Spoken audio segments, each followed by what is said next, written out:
امام جمعه های نمره موقت هم از عظما خط گرفتن که هر کدوم یه سیخی به پک و پهلوی شیخ فری بزنن و مشکلات اقتصادی رو روی عمامه رئیس جمهور نظام خراب کنن.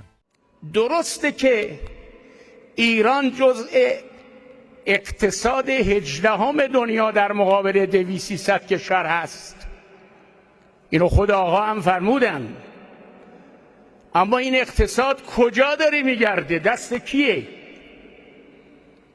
پول نفت کجا میره؟ این فاصله طبقاتی که الان در ایران به وجود آمده، یک کسی سال به سال مدل ماشینش رو عوض میکنه، اینم خارجی، اینم 3 میلیارد 2 میلیارد 1 میلیارد.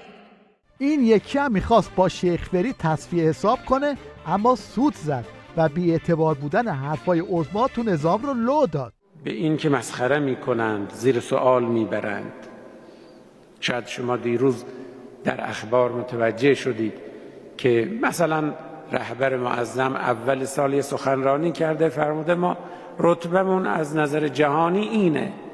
فوری همه کی گفته ما اینجا نیستیم. خودشون بدبختا خودشون هم باور ندارن. وقتی رهبر میفرماد فوری میان علامت سوال میگذارن، زیر بحث میکنن که حالا یعنی چه، اینطور هست نیست. این از رو لهجه بازیشونه.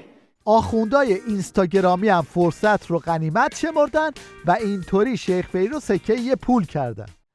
بعضیا هستن تو زندگی برای آدم خیلی ارزشمندن، یعنی ارزششو داره که بهش بگی نرو سمیه نرو، اگه بری همه چیمون به هم میریزه.